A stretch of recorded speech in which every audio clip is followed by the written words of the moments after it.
마가복음 16장 14절에서 마지막 절까지입니다. 제가 봅니다. 그 후에 11 제자가 음식을 먹을 때에 예수께서 그들에게 나타나사 그들의 믿음 없는 것과 마음이 완악한 것을 꾸짖으시니 이는 자기가 살아난 것을 본 자들의 말을 믿지 아니함이로라. 또 이르시되 너희는 온 천하에 다니며 만민에게 복음을 전파하라. 믿고 세례를 받는 사람은 구원을 얻을 것이요 믿지 않는 사람은 정죄를 받으리라. 믿는 자들에게는 이런 표적이 따르리니 곧 그들이 내 이름으로 귀신을 쫓아내며 새 방언을 말하며 뱀을 집어 올리며 무슨 독을 마실지라도 해를 받지 아니하며 병든 자에게 손을 얹은즉 나으리라 하시더라. 주 예수께서 말씀을 마치신 후에 하늘로 올리어지시사 하나님 우편에 앉으시니라. 제자들이 나가 두루 전파할세 주께서 함께 역사하사 그 따르는 표적으로 말씀을 확실히 증언하시니라. 아멘.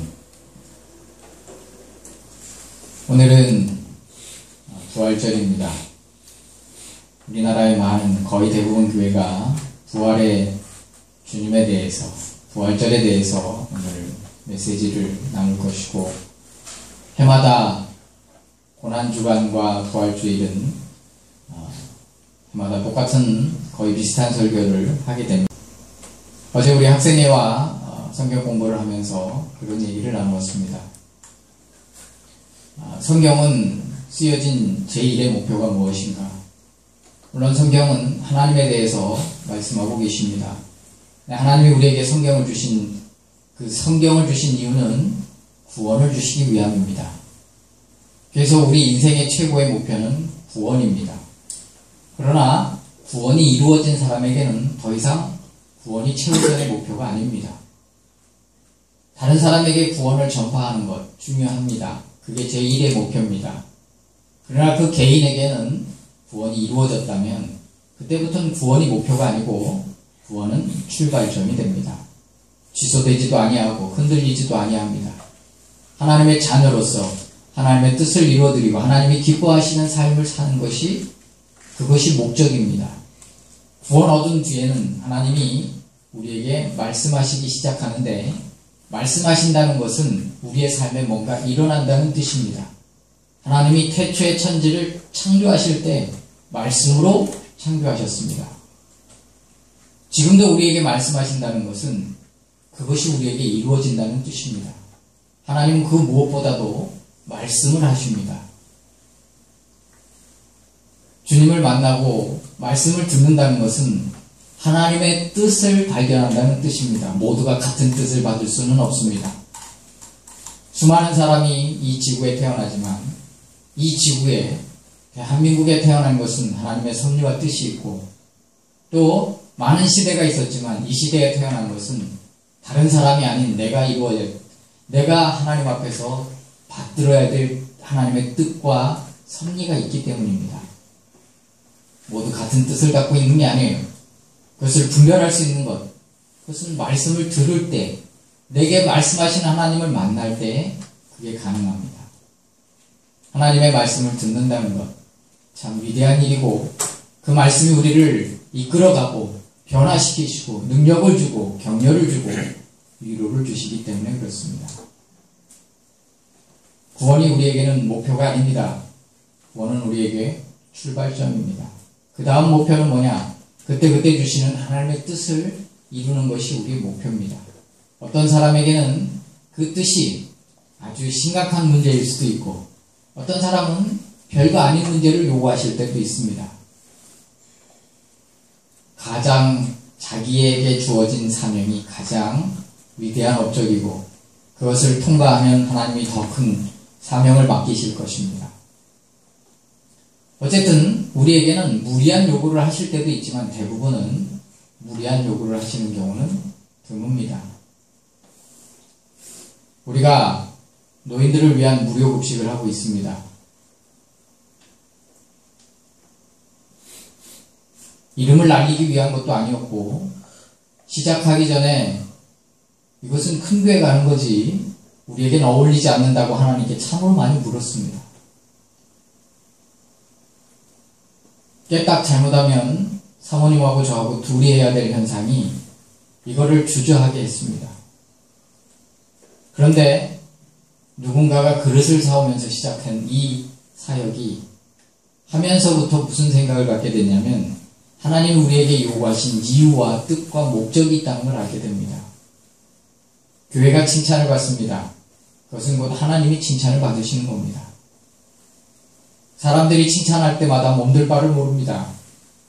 이깟 작은 하나로 하나님이 받아주시는 것에 대해 너무나 부끄럽고 더 좋은 곳으로 들이지 못해서 마음이 안타깝지만 하나님은 그 자체를 참 작은 순종을 기뻐하시는 것에 대해서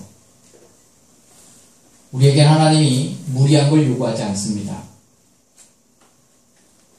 내가 이름을 높이기 위해서 뭘 스스로 한다. 하나님은 그거 기뻐하지 않습니다. 오히려 이게 과연 될 것인가? 믿음이 요구되고 도전이 요구되고 불가능이 보일 때 하나님을 믿고 자신을 던지면 하나님은 나머지를 책임지시는 것을 경험하게 됩니다. 오늘 부활절입니다. 부활절날 우리가 생각해야 될 것이 무엇인가? 그것은 먼저 주님의 가까이 있던 사람들이 어떻게 그 부활을 받아들였는가? 주님은 그들에게 부활을 어떤 의미로 가지고 가셨는가? 물론 구약의 절기가 6월절부터 초실절, 그 다음에 77절, 이 모든 절기과 6월절과 맞아떨어집니다. 예수님이 초실절 때 부활하셨고요. 오순절, 77절, 추수를 시작하고, 초실절날 추수를 시작하고, 그때부터 50일째 되는 날, 이스라엘 사람들은 축제를 벌입니다. 추수가 다 끝난, 우리나라로 말하면 추석과 같은 거예요. 근데 성령님이 오순절날 임하십니다. 예수님이 6월절 밤에 돌아가십니다.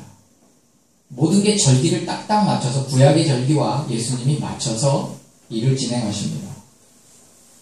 그러면 가장 중요한 지도자, 힘이 되었고 격려를 주시고 변호사가 되었던 그 주님, 한 번은 배가 고파서 이삭 줍기를 하던 예수님의 제자들에게 사람들이 안식일날 일한다고 막 뭐라고 했을 때 주님이 하나님의 말씀으로 제자들을 변호해 주시고 지켜주셨던 그 주님이 이제는 곁에 없습니다.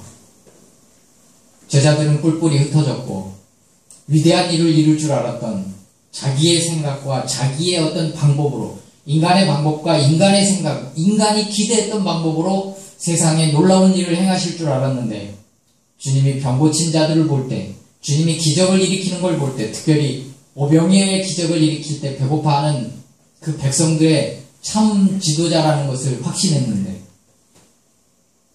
예수님은 아무 힘도 못 쓰고 조롱당하시고 돌아가셨습니다.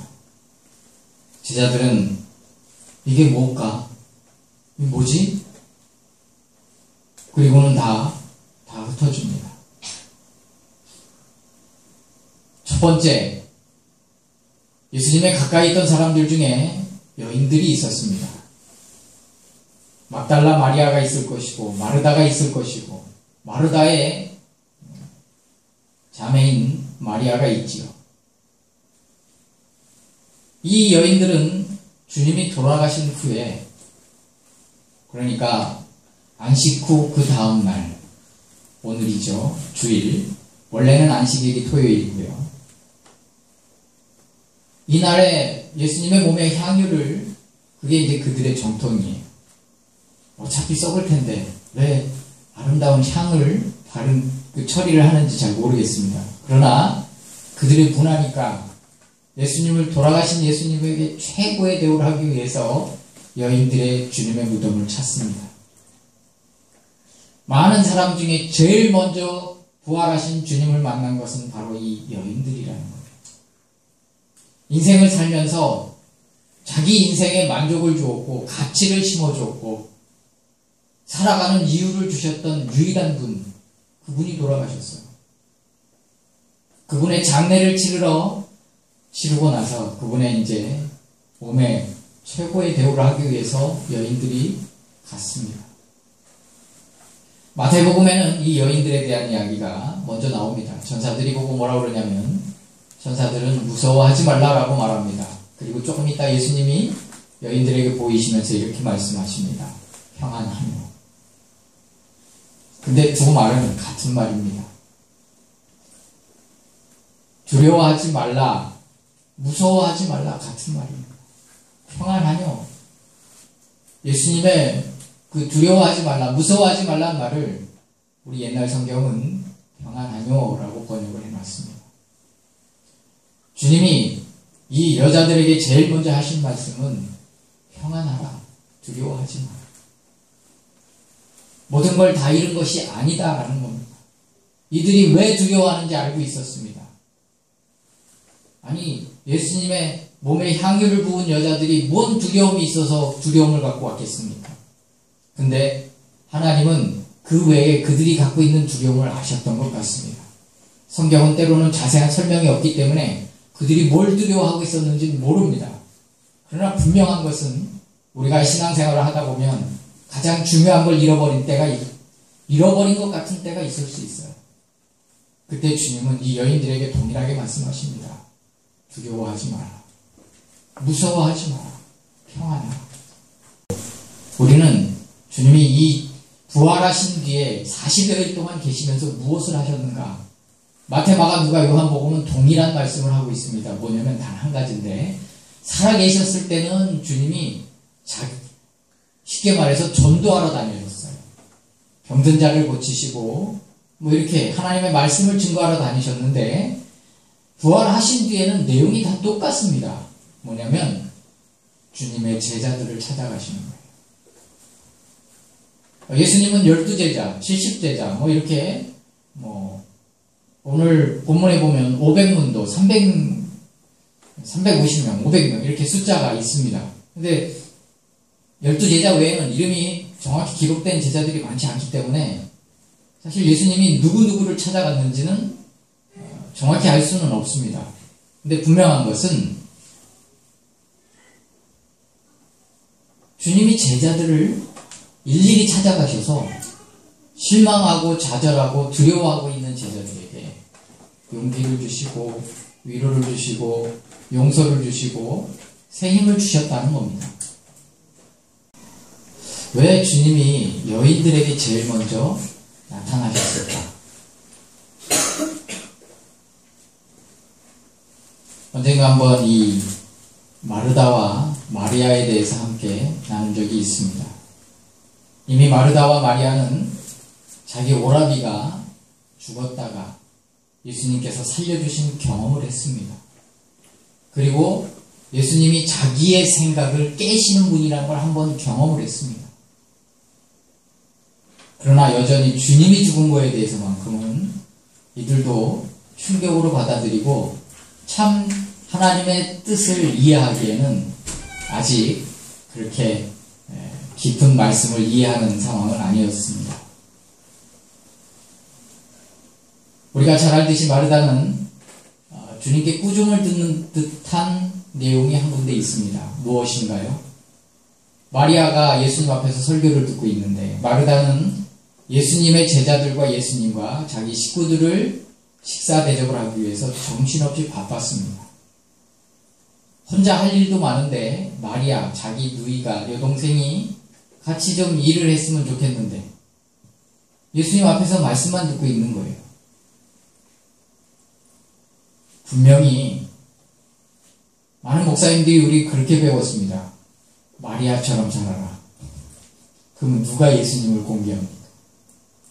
분명히 우리 삶에는 섬김도 필요하고 예배도 필요합니다. 섬김만 있으면 그는 지치고요. 예배만 있으면 열매가 없습니다. 섬길 때 주는 은혜가 있고요. 예배 드릴 때 주는 은혜가 있어요. 우리 삶엔 두 가지가 겸비돼야 돼요. 여기서 마리아를 칭찬하기보다는 마르다에게 주님이 위로하시고 격려하신 거다라고 볼 수도 있습니다. 마르다야 마르다야 네가 참 많은 일로 분주하구나. 한 가지만 하든지 몇 가지만 해도 족하다라고 말씀하셨습니다. 이게 구중하는 것 같지만 그게 아닙니다. 이게 마르다의 성품이에요. 자기 오라버니가 아팠을 때 최선을 다했을 것이고 예수님께 사람도 보내고 이게 남을 돌보는 성품, 남을 책임지는 성품.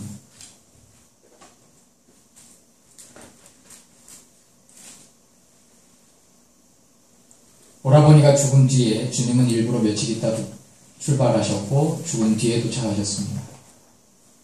의도적으로 주님은 마르다에게 묻습니다. 네 오라비가 다시 살 거다. 여러 가지를 묻습니다. 그 중에 하나가 오라비에 대한 이야기를 합니다. 그걸 볼 때 마르다는 하나님을 섬기는 섬김도 있었고 신학의 정립도 있었다는 거예요.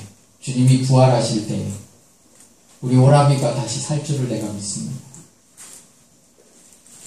그 부활에 대한 이야기를 하는데 자기가 그렇게 고백해놓고 주님이 돌아가신 뒤에 부활할 주님을 못 믿어서 향을 바르러 가는 겁니다.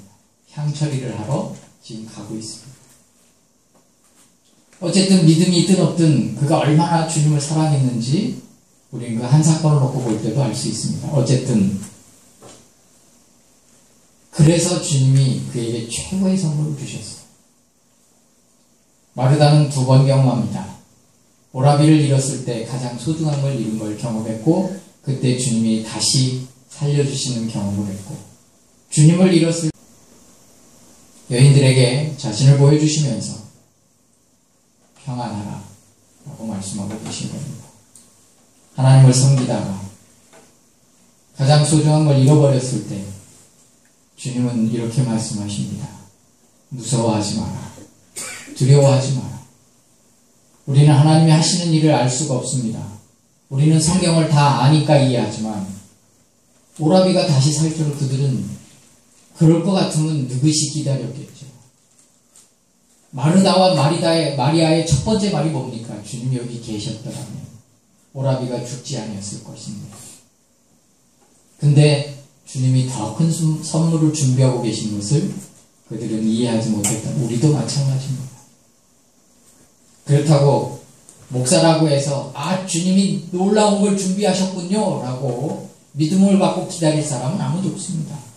거의가 다 동일하게 이건 뭐지? 이건 무슨 뜻일까? 왜 이러지? 하나님이 왜 이러실까? 왜 이걸 걷어가실까? 예수님은 왜 돌아가셨지? 하나님은 더 큰 성령을, 하나님은 우리에게 더 좋은 것들을 주실 줄로 믿습니다. 도마가 있고요, 엠마오 두 제자가 있고 베드로가 있습니다. 이 내용들을 볼 때 주님이 부활하신 뒤에 주님이 하신 일은 주님의 제자들을 찾아가셔서 용기를 주시고 격려를 주시고 위로를 주신 겁니다. 여러분, 예수님의 제자들이 성령을 받기 전에는 어떤 존재들이었는가? 참 이런 표현은 천국에 가서 제가 혼날지는 모르겠습니다만 오합지졸과 같은 그런 제자들이 어떻게, 아니 내가 오너라면 이런 사람들은 직원으로 쓰지 않을 텐데 주님은 다 하나같이 못난 사람들을 당신의 제자로 부르셨어요. 이게 얼마나 큰 위로가 됩니까?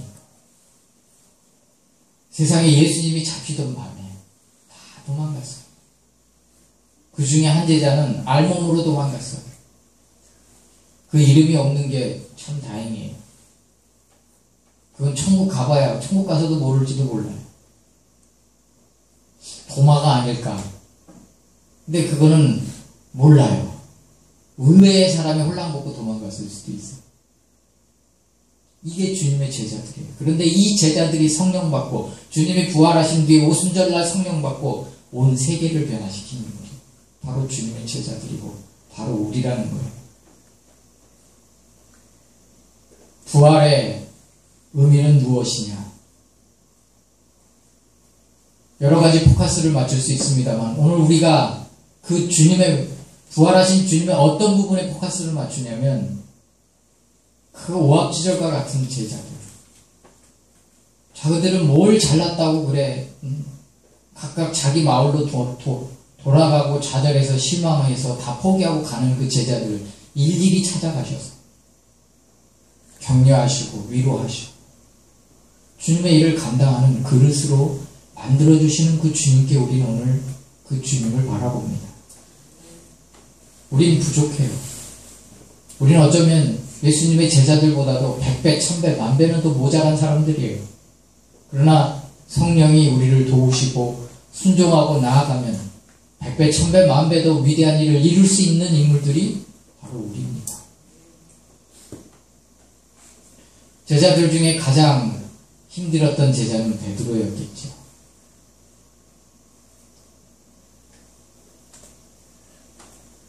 더군다나 그래도 동화는 주님께 꾸중이라도 들었지. 베드로는 주님이 아무 말씀도 안 하셨어요. 촛불이 닿지 않는 저 끝에 있던 베드로는 자기에게 아무 말씀 안 하시는 예수님을 문들이 닫혔고 들어올 틈이 없는데 주님이 가운데 들어오셨어요. 그런데 자기에게는 한마디도 말씀 안 하셨어요. 그러니까 베드로가 갈릴리로 돌아갈 수밖에 없죠. 자기가 자기를 포기하는 건 둘째치고 주님이 자기를 포기하는 걸 당연하다라고 생각을 하는 거죠. 근데 그거는 가서 밤새 고기를 못 잡고 주님이 조반을 준비하고 기다리신 그 주님을 만날 때 생각이 깨집니다. 자기의 생각이었지 하나님은 여전히 자신에 대한 계획과 축복을 그대로 갖고 계셨어요. 자기는 자기를 포기했지만 예수님은 한 번도 베드로를 포기하신 적이 없으셨어요. 오히려 그 아침에 아침을 주십니다. 밤새 일하고 배고픈 그에게 뭐 아침 먹어야 그 와중에 무슨 아침이 필요해요. 근데 우리가 생각하는 필요하고 하나님이 생각하시는 필요가 달라요. 그분은 아주 섬세하신 분이에요. 우리에게 무엇이 필요한지 알고 계세요. 우리가 생각할 때 이게 꼭 필요하지만 아니에요. 하나님이 생각하실 때 가장 필요한 것들을 준비하고 예비하시는 분이세요. 우리 하나님은 놀라우신 분이세요. 그리고 베드로에게 가서 다시 사역을 감당할 것을 부탁하십니다. 여기 마가복음 마지막 장은 간략하게 기록하고 있습니다. 근데 핵심은 뭐냐면 너희가 가서 복음을 증거할 때에 표적이 따를 거다라고 말씀하고 계신 겁니다. 이 표적은 뭐냐? 하나님이 제자들에게 표적을 나타내실 때는 하나님이 인간에게 제자들에게 사랑을 나타내시는 거예요. 근데 인간이 볼 때는 기적으로 보이는 거죠. 다시요. 표적은 뭐냐면 그냥 예수님이 지나가는 흔적이에요. 근데 주님이 지나가는 흔적은 사랑으로 가득해요. 예수님은 자신을 증명하기 위해서 기적을 베푸신 적이 한 번도 없습니다. 오히려 사람들이 뭘 해봐라 그러면 내가 믿겠다 그랬을 때 오히려 주님은 그들에게 시험거리를 주셨어요. 가장 강력한 시험은 뭐였냐면 조롱이었죠. 십자가상에서 내려와봐라 믿겠다. 아마 주님이 잠깐 내려가셨다가 올라갔어도 절대 그는 안 믿었을 겁니다. 봐, 나 하나님 맞지? 앞으로 믿어. 그리고 다시 올라가셨다. 재밌잖아요? 그러면 믿었을까? 안 믿었을 거란 말이에요. 기적을 봐도 못 믿을 사람은 못 믿어요. 어쨌든 그 얘기가 중요한 게 아니고 표적이란 뭐냐? 주님이 당신의 자녀들에게 나타내시는 사랑입니다. 대표적인 게 오병이어죠. 그냥 주님은 기적을 베푸시려고 한 게 아니에요. 당신의 백성들이 배고픈 것. 여러분 한 끼 굶는다고 죽습니까? 하루 굶는다고 죽는 사람이 있나요? 그런데 주님이 뭐라고 말씀하셨냐면 이 중에는 가다 기진할 자도 있다. 바로 그 한 사람 때문에. 바로 그 지쳐서 쓰러지는 그 한 사람 때문에. 주님은 사랑을 나타내시는 건데 우리가 볼 때는 기적이지요. 이제 우리가 그 표적을 주님이 함께 하시는 그 표적을 주시겠다는 의미예요. 그걸 세상 사람들이 볼 때는 기적이에요. 어떨 때는 우연과 같은 기적이고 어떤 것은 정말 기적 같은 기적을 우리를 통해서 이루신다는 겁니다. 뉴스를 보니까 작년에 노인들에게 지출된 그 의료비 청구가 약 20-30%가 증가했답니다. 다들 말은 안 하지만 아마 후쿠시마 원전 이후에 많이들 아프고 그런 영향력이 없지 않아 있는 것 같습니다. 뭐 어떤 학자는 이렇게 정부에게 돈을 받았는지 어쨌는지는 잘 모르겠습니다만은 이 지구의 자전 방향 때문에 바람과 물 흐름이 오히려 태평양 쪽으로 가기 때문에 제일 먼저 영향을 받는 것은 미국일 거다, 미국이다라고 말하는 사람도 있습니다. 근데 사실 뭐 꼭 그렇다라고 보기만은 어려울 수도 있다라고 생각이 됩니다. 그래서 인터넷에 보면 뭐 그런 얘기도 있죠. 갑각류, 생선 많이 먹지 말라고. 요즘 계란이 왜 비싸냐? 학교 급식을 생선을 중단시키고 해서 이제 대체로 한 게 계란이기 때문에 계란값이 올랐다라는, 진짜인지 가짜인지는 잘 모르겠습니다만은 그런 풍문들도 돌고 있습니다. 그런데 우리가 독을 일부러 마시면 하나님을 시험하는 거예요. 그런데 환경이 그래서 그렇다면 하나님이 우리를 지켜주신다 라는 겁니다. 참 연약한 시대에, 참 많이 환경이 파괴되어 있는 시대에 저와 여러분이 건강하시기를 주님의 이름으로 권면하고 축복합니다. 예수님이 산상수훈에서, 이 산상수훈은 안 믿는 사람에게 주신 말씀이 아니라 제자들에게 주신 말씀이에요. 이 제자들에게 주시는 말씀 중에 뭐 무엇을 먹을까, 무엇을 입을까 뭐 이런 얘기도 나오지만, 그 나라와 그 일을 구하라. 솔로몬의 옷도 뭐 참새도 하나님이 먹이시고 입히신다. 그러면 그 나라와 그 일을 구하면 염려가 없어지나요? 계속 생깁니다. 근데 그 단계를 통과하면, 구하면 주시고 찾으면 찾는 때가 와요. 얼마나 좋겠어요. 어떨 땐 생각만 해도 생긴다니까요. 아, 오늘은 치킨 먹고 싶다. 근데 저녁 때 누가 목사님 치킨 한 마리 배달시켰어요. 받으시고 드세요. 계산 끝났어요. 아, 오늘 수박이 먹고 싶네. 밖에서 누가 똑똑하고, 아, 목사님 우리 수박 오늘 우리 딸내미가 수박 먹고 싶다고 수박 사는데 목사님 생각나서 2통 샀어요. 하나 드세요. 그 다음 마지막 단계가 뭡니까? 주의 이름으로 선지자 노릇하고 귀신 추방하는 겁니다. 근데 뭐라고 그래요? 나는 너희를 도무지 모른다. 아마 주님이 다 그렇지는 않을 것 같아요. 이 비유니까. 무슨 뜻이에요? 아니, 주의 이름으로 귀신도 추방하고 능력을 행하는데 부족한 게 뭐가 있겠어요? 먹을 게 없겠어요? 인기가 없겠어요? 근데 그때에도 변함없이 겸손히 그 나라와 그 일을 구하면서 살아갈 수 있느냐 이 말이에요. 한국 교회가 큰 교회들마다 다 욕을 먹잖아요. 왜요? 그들이 다 그 나라와 그 일을 구하던 때와 선지자 노릇할 때와 자기의 자세가 틀려져서 그래요.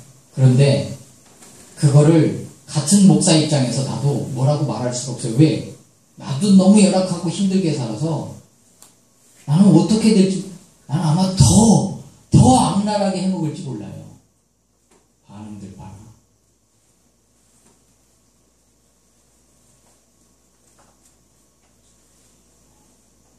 여기까지만 하겠습니다. 얘기하자면 자꾸 길어져요. 여러분, 주님이 부활하신 후 하신 일이 뭐라고요? 제자들을 격려하신 일. 제자들에게 용기를 주신 일이에요. 좌절하고 실망하고 낙담하고 포기한 그 주제 제자들에게 스스로는 포기했어도 주님은 포기하지 않으시고 괜찮다고 토닥이시면서 주의 길을 가라고,